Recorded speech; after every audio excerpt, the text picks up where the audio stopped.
Assalamualaikum warahmatullahi wabarakatuh. Hello guys, kembali lagi bersama kami di Great Hope Podcast di Sub Juara.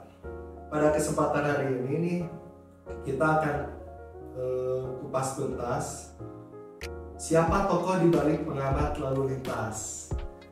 Penasaran kan? Kamu nanya? Oke, kita panggil aja langsung ya pengamat lalu lintas kita. Silahkan masuk ya. Lu kan kasih apa-apa. Oke, boleh perkenalkan namanya siapa, dari mana, sudah nikah dulu perkenalan. Oh ya. Apa aja nih dulu? Assalamualaikum warahmatullahi wabarakatuh. Saya nama lengkap si Abdul Muhyi. Panggilan nih? Nah, panggilannya bisa Abdul, bisa Muhyi juga. Kalau pengamat lalu lintas itu sebenarnya julukan dari teman-teman di Instagram mungkin ya, gitu ya. Yang saya kan sering komen tentang traffic light itu, tentang lalu lintas pokoknya. Nah, suatu hari temen tuh ngasih julukan itu. Ini benar dari pengamat lalu lintas katanya. Singkatannya apa ya pengamat lalu lintasnya? Nggak ada sih sebenarnya. Mak gitu kali. Terus asli dari mana sih? Saya asli Cirebon, 20 tahun ya, sampai SMA di Cirebon, kalau kuliah di Bandung. Udah keluarga nih ya? Alhamdulillah udah beranak juga. Oh, udah punya anak? Udah punya anak. Baru satu. Selama jadi pengamat lalu lintas, tugasnya apa sih? Kalau tugas sih bukan tugas ya, kayaknya lebih ke Aktivitas. Iya, aktivitas ya, mengamati lalu lintas sebenarnya. Jadi sebenarnya lebih tepatnya sih pemerhati lalu lintas ya. Fasilitas lalu lintas gitu. Iya, ya seperti rambu, terus traffic light dan warning light. Nah, yang kayak gitu sih sebenarnya. Ngapain aja sih pas yang diamati itu? Kira-kira apa aja sih gitu? Yang diamati sih ya, kalau pertama dulu awal-awal tuh ada traffic light yang kurang perhatian, jadi yang memang membutuhkan tindakan lah minimal. Kalau yang rusak-rusak dikit tuh kadang dulu kan sering di foto-foto, nah sekarang zamannya video gitu, nah di-upload ke YouTube tuh ke laporan sih ya, jadinya kan, tapi yang bisa dilihat oleh orang lain juga gitu. Dan berdampak besar untuk pengguna jalan ya. Iya, betul. Itu buat itu tujuannya sih ya. Tujuannya ya edukasi lah, minimal buat pemberitahuan ke dinas terkait gitu. Kalau tim ada nggak? Kalau tim saat ini sih belum ya, masih bergerak sendiri gitunya. Kadang kalau kameramen ya ganti-ganti gitu. Kadang kalau nggak ada teman, kadang saudara gitu buat cuman pegangin HP lah, masih modal HP. Misalkan nih di lapangan ada nih traffic light yang jatuh nih ya, misalkan di cagak mana atau perempatan mana, kita lihat ada traffic light yang kebetulan dia mau jatuh. Terus hari itu juga langsung dibenerin atau kita selang berapa hari dulu atau lapor dulu ke dinas setempat atau gimana biasanya? Tergantung kerusakannya sih ya. Kalau memang udah fatal gitu, maksudnya udah membahayakan gitu kan, lebih baik sih langsung ditangani ya. Waktu itu kan ya pernah waktu kemarin tuh yang udah gini banget. Ceritain. Seru. Jadi kemarin itu pas liburan ke Jogja sama keluarga gitu, sebulan yang lalu ya, sekitar sebulan yang lalu. Dan itu kalau insting saya kuat tuh, biasanya kalau ngeliat di persimpangan itu pasti ngeliatnya traffic light. Nah itu emang sih traffic lightnya di situ udah lama mati gitu, sekitar 15 tahunan yang lalu lah. Nah pas kemarin liburan itu emang udah gini banget tuh, udah mau jatuh ya udah dilaporin juga sih, udah gitu kan. Waktu itu juga udah dilaporin gitu ke kejadiannya di mana? Di Cirebon ya. Cirebon. Boleh disebutin ya? Boleh. Jalan apa gitu? Aku penasaran kan. di jalan pertigaan Aryo Dinoto Yosudarso di daerah Cangkol, yang jajaran bank yang di Jalan Yosudarso, di situ yang dekat pom bensin pertigaan di situ. Nah pas hari itu kebetulan ngeliat lah, jadi kan oh ini kayaknya mau jatuh, ini udah laporin dulu. Emang kan waktu itu sama keluarga jadi nggak sempat buat dengerin gitu. Refleks aja langsung. Refleks foto dulu aja gitu. Nah pas udah laporin, ya kan makasih katanya udah dilaporin gitu kata dinasnya. Tapi pas 2 minggu lagi saya ke Cirebon lagi dengan keperluan yang berbeda gitu kan, ke sana. Yang disayangkan, sangat disayangkan itu belum diperbaiki. Jadi kan udah membahayakan buat pengguna jalan.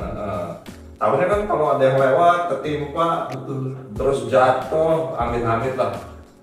Apalagi korban, kalau ada korban, iya lumayan. Bobotnya nggak cuma 5 gram ya. Sekilo aja kena kepala bisa benjol bos. Itu lebih, bukan sekilo lebih loh. Itu 5 kilo ada. Yang dulu lah gitu kan masih tebal, jadi si boxnya itu masih tebal banget. Nah 2 minggu setelah lapor masih belum ada tindakan, ya udah kayaknya udah saatnya bergerak gitu kan. Waktu itu cuman cuma benerin, cuma diikat doang kok, nggak yang harus menggunakan teknologi apa, enggak. Jadi refleks mungkin ikatnya pakai apa saat itu? Pakai kawat doang. Jadi mutusin buat udahlah, udah modal sendiri beli kawat. Iya. Kawat juga kawat bekas. Terus siapa tuh? Kan itu ada yang ngerekam ya? Ada.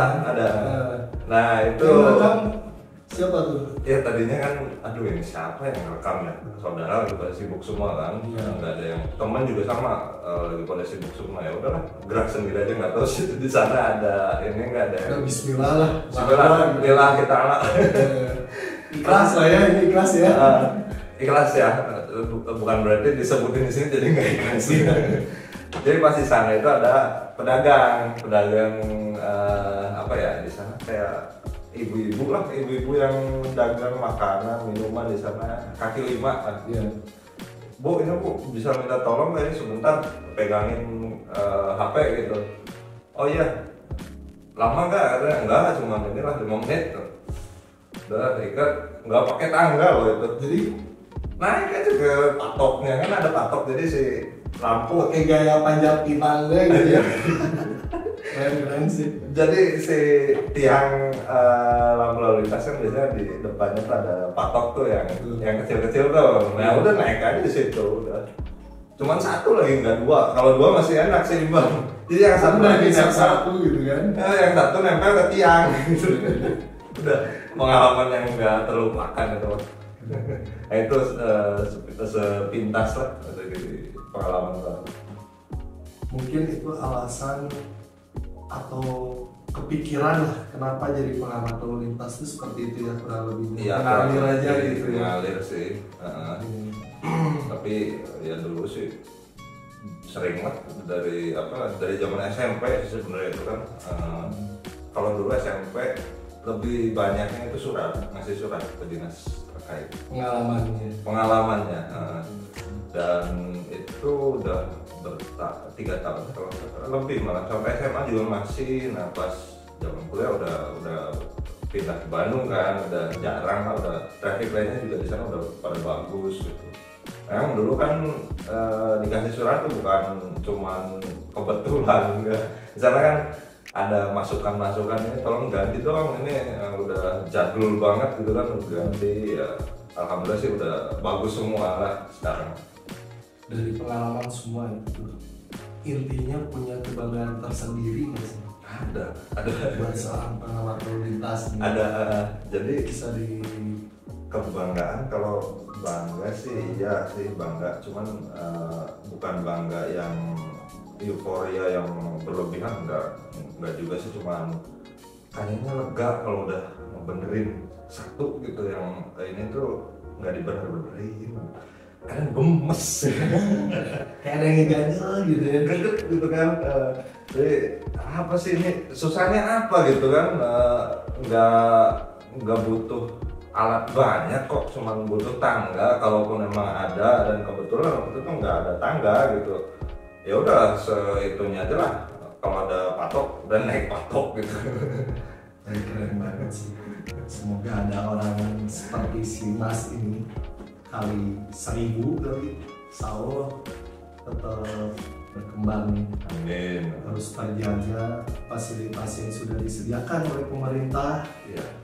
Gak harus itu tuh melulu pemerintah gitu guys. Iya. Jadi ini kan intinya fasilitas lalu lintas itu diberikan atau fasilitas dari pemerintah. Pada intinya fasilitas pemerintah itu milik kita bersama, milik siapa? Masyarakat juga. Iya, gitu. Oh bisa gitu para masyarakat atau pelaku lalu lintas menggunakan motor gitu, dia jatuh terus biasa aja kan. Rata-rata Ya, pada kan itu cuek banget gitu kan. Cuek. Padahal kalau dipikir-pikir tuh itu alat-alat lalu lintas itu, fasilitas lalu lintas itu ya guys, itu tuh punya kalian juga, punya kita juga, Ya, punya masyarakat juga. Sama. Cuman ada notnya nih, cuman garis besar punya kalian tapi nggak juga dibawa. Bukan berarti dibawa pulang. Dibawa pulang. Oke gitu namanya apa Bang? Namanya itu laptop. Seri-seri kayak gitu lah. Singkat ceritanya. Terus kira-kira kalau jadi komunitas mau nggak? Ya mau lah. Bikin komunitas nih. Mungkin dari teman-teman yang lihat channel YouTube ini mau gabung juga bikin komunitas gitu. Boleh. Kapan nih kira-kira didiriin? Udah punya Komunitas, kalau komunitas mah ya sekarang mah ini dulu aja lah, banyaknya tuh yang nonton bocil sih yang emang. Jadi apa bibit? Dia bagus sih. Ya tonton aja channelnya lah, biar ini nanti ada klik bergabung, ada nanti lah insya Allah. Nanti kalau kasih tahu ya. Kalau linknya ya. udah banyak nanti kita bikin komunitas, bikin kaos samaan gitu, bikin seragam lah ya minimal. Kira-kira kalau buat komunitas kayak gitu tuh, kira-kira aktivitasnya ngapain aja? Riding bareng atau Ya patroli kayaknya. patroli secara mandiri ya? Patroli apil, jadi khusus tentang traffic gitu nanti. Insya Allah lah, misalkan ke mana, kota mana gitu, insya Allah kalau udah banyak ya gitu ya. Cuman kan masih sendiri sih sekarang kan, masih belum begitu apa ya, belum begitu tahu lah, orang-orang kan masih sekedar nonton. Tapi kan kalau yang mungkin yang mengerti ini apa sih orang gitu kan, postingannya tuh gini terus gitu. Jadi dari singkat cerita semua ini kira-kira punya harapan apa nggak? Sepatah dua patah? Sekarang lebih ke ini sih ya, kalau ke mungkin kalau ke masyarakat sekitar ya, kalau memang ada yang dirasa itu membahayakan ya tolong dilaporkan lah ke dinas terkait atau ke saya juga boleh sih gitu kan. Tipsnya Gitu kan. Dan itu kan sebaiknya segera ya, kalau ada traffic light yang mau jatuh mau yang rusak yang pertama. Nah, itu kan aset juga gitu kan. Nah, dari aset itu kan kalau misalkan hilang ataupun rusak harus penggantiannya lama juga. Nah, itu kan harus ada sinergitas antara masyarakat dengan pemerintah terkait ya. Iya. Kejadian unik nih kira-kira guys. Kejadian unik apa aja nih yang dialami oleh pengamat lalu lintas, kira-kira apa aja nih? Yang unik lagi sih pas di lapangan nemu di lampu lalu lintas itu ada sarang burung. Saking Di sebelah mananya kan lampu tuh, jadi si topinya itu udah tertutup gitu kan. Kalau yang sekunder yang di seberang biasanya ada apa lampu merah atau? Iya, lampu merah. Opinya kan gini tuh, bulat gini kan? Bulat full kan kalau yang sekunder. Nah, pas dilihat tuh, oh ini beda ya, satu dari kejauhan tuh kayak tertutupan tapi masih nyala gitu. Tapi kayak ada yang ngehalangin gitu. Ada yang ngehalangin pas dideketin. Waduh, sarang burung ini sampai sarang keong. Terus gimana tuh? Ya itu ya langsung berhenti dulu. Pinggir dulu lah ini Pinggir dulu. beres nih gitu. Ini kayaknya belum dibenerin, walaupun cuma nyalanya kuning ya waktu itu. Berarti ya kuningnya. Kuning doang, kedip doang. Oh dia yang ini ya, hati-hati ya. Itu di daerah, bolehlah sebutin. Nah itu tadi toko yang kita bahas. Semoga dapat bermanfaat untuk kita semua, untuk masyarakat semua, untuk bisa lebih sadar akan pentingnya sarana dan prasarana lalu lintas. Karena menjaga semua itu adalah tugas kita semua, guys. Betul kan? Ya, betul. Jadi kopi pahit jangan diminum. Kami pamit. Assalamualaikum. Salaman. Sip.